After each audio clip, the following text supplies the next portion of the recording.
বদৰুদ্দিন আজমলে শিক্ষাক বেপাৰ কৰিছে, বদৰুদ্দিন আজমলে স্বাস্থ্য খণ্ডক বেপাৰ কৰিছে, বদৰুদ্দিন আজমলে সেৱা কৰা নাই। গতিকে বদৰুদ্দিন আজমলৰ পৰা একো পোৱা নাই। বদৰুদ্দিন আজমলৰ ভায়েকৰ সমষ্টিটোৰ ৰাস্তা ভাগি চাগি শেষ হৈ গৈছে, অথচ চাচা আৰু মামাই কিন্তু সদায় একেলগতে ৰাজনীতি কৰি থাকে। চাচা আৰু মামাই এককাই ভাই। হিন্দুৰ এটা সাম্প্ৰদায়িক দল বিজেপি আৰু মুছলমানৰ সাম্প্ৰদায়িক দলটোৰ নাম AIDF।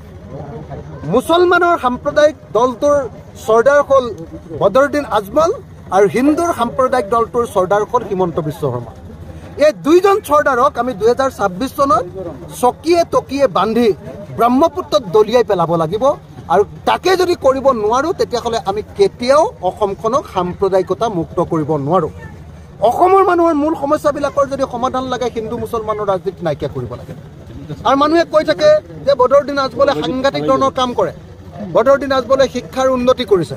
মই ইয়াত আহিহে গম পালোঁ, তেওঁৰ সমষ্টিলৈ আহিহে গম পালোঁ, তেওঁ ঘৰৰ হোজাই জিলালৈ আহিহে গম পালোঁ যে বদৰুদ্দিন আজমলে ইয়াত শিক্ষাৰ বেপাৰহে কৰে। মই ইয়াত আহিহে গম পালোঁ যে বদৰুদ্দিন আজমলে কাকো ফ্ৰীকে ট্ৰিটমেণ্ট নকৰে, এজন দুজনক যদি ফ্ৰীকে ট্ৰিটমেণ্টো কৰে বেছিভাগ মানুহৰ পৰা লুণ্ঠনহে কৰে। তো এটা দেখিবলৈ পোৱা গ'ল যে ইয়াতে হামছ হস্পিটেল বনাবৰ কাৰণেও বোলে বাহিৰৰ পৰা তেওঁলোকে ডনেশ্যন লয়, তেওঁৰ ছুপাৰ 40 বিল্ডিং বনাবৰ কাৰণেও বোলে বাহিৰৰ পৰা তেওঁলোকে ডনেশ্যন লয়। কিন্তু কোনো মানুহক ইয়াতে ফ্ৰীকে নপঢ়ুৱায়, এজন দুজনক পঢ়ুৱায়, সামান্য পৰিমাণৰ ছাবচিডি এটা দিয়ে, কিন্তু মানুহক কাকো ইয়াতে ফ্ৰীকে নপঢ়ুৱায়। বাহিৰত এনেকুৱা দেখুৱাই থাকে যে মুছলমান মানুহক গোটেই মানে AIDF-এ মানে বদৰুদ্দিন আজমলে যেন ফ্ৰীকে পঢ়ুৱায়, ফ্ৰীকে ট্ৰিটমেণ্ট কৰে, এনেকুৱা দেখুৱাই থাকে। এতিয়া আহিয়ে গম পালোঁ যে গোটেই মানুহবিলাকে বহুত পইচা দিহে পঢ়িব লাগে, গোটেই ছাত্ৰ ছাত্ৰীয়ে বহুত পইচা দিয়ে আৰু গোটেই মানুহে বহুত পইচা দিয়ে চিকিৎসা কৰিব লাগে।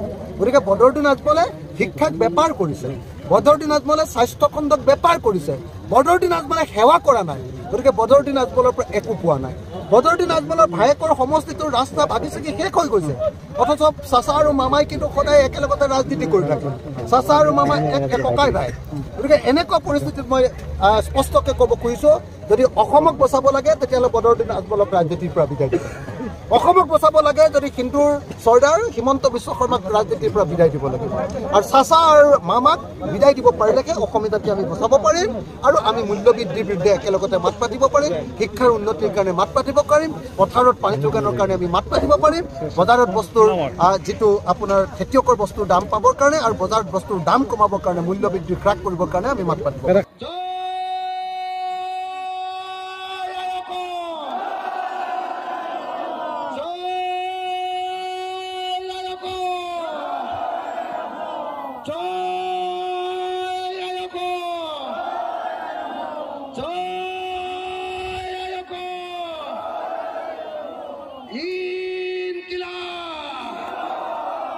কৃষক মুক্তি সংগ্ৰাম সমিতি জিন্দাবাদ।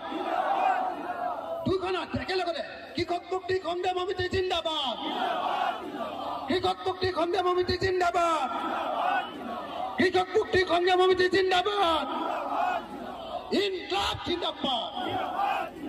হিন্দু মুসলমান এক হোক, হিন্দু মুসলমান এক হোক, হিন্দু মুসলমান এক হোক, হিন্দু মুসলমান এক হোক, হিন্দু মুসলমান এক হোক, হিন্দু মুসলমান এক হোক, সকলো ৰাইজ এক হোক।